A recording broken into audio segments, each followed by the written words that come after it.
Imagina isso comigo. Você é um astronauta com uma super arma que atira qualquer coisa com qualquer velocidade que você quiser. Para sua esquerda você atira uma coisa a 100 km por hora.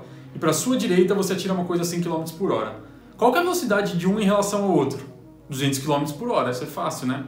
Tudo bem, mas se a gente pegar essa arma e atirar para a esquerda a 90% da velocidade da luz e para a direita a 90% da velocidade da luz, qual é a relação entre as velocidades dessas duas coisas? 180% da velocidade da luz? A gente ultrapassou a velocidade da luz assim? Deixa eu te explicar porque não é assim que as coisas funcionam.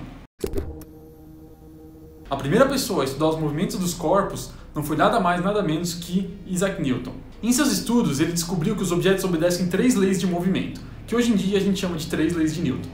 O princípio da inércia. Nada muda de velocidade se nenhuma força for feita nela.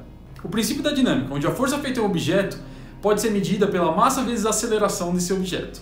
E o princípio da reação, onde para toda força existe uma força igual e oposta. Newton viveu por volta de 1700, então as coisas mais rápidas que ele conseguia observar tinham por volta de 70 km por hora.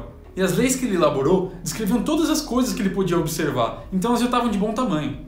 Então, com base nessas leis e observações, surgiu o que a gente chama de mecânica newtoniana. E isso, por muito tempo, é o que a gente usou, desde coisas para dirigir, como jogar sinuca, voar de avião e até construir prédios, para um monte de coisas além dessas, porque é uma ferramenta super poderosa.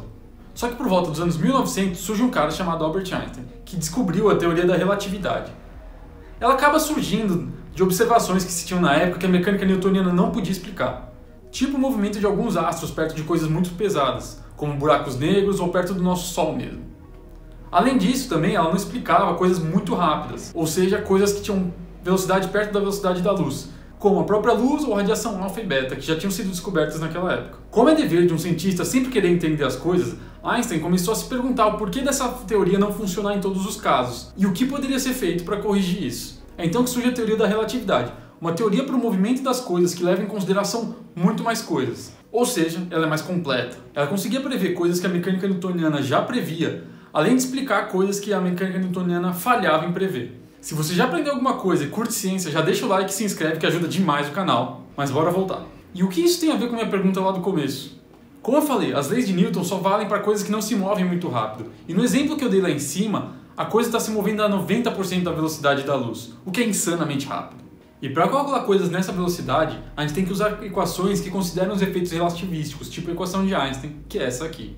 Não se deixe assustar. Essa equação só diz como que a matéria fala para o espaço-tempo onde se curvar e como a curvatura do espaço-tempo diz como a matéria pode se movimentar por ele. Só que usar isso para o nosso exemplo é tipo matar coelho com uma bala de canhão. Então vamos usar essa forma mais simplificada para o nosso exemplo, que é essa aqui. Se a gente colocar os números de duas bolinhas a 90% da velocidade da luz em direções opostas nessa equação, a gente vai ter que, na verdade, a velocidade relativa entre elas é 99,4% da velocidade da luz. Eu fiz também para 50% da velocidade da luz, que intuitivamente a gente acharia que elas estariam viajando à velocidade da luz, só que na verdade dá 80% da velocidade da luz. E eu fiz também para 25% da velocidade da luz, que intuitivamente daria 50% da velocidade da luz.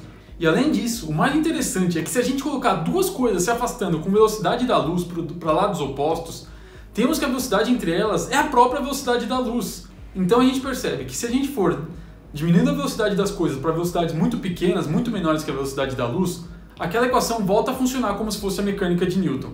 Só que ela corrige as coisas para velocidades muito rápidas. E o porquê disso vem da equação de Einstein, de falar como que o espaço se curva para coisas muito rápidas. Quando uma coisa se move muito rápido pelo espaço, o espaço entre elas começa a distorcer, fazendo que nada ultrapasse a velocidade da luz. E isso gera um monte de coisa maluca que acontece com o espaço-tempo, e eu pretendo fazer uma série falando de vários desses efeitos. Se você curtiu e está até o final aqui, não se esquece de deixar o like, comentar suas dúvidas e se inscrever. Obrigado, até a próxima.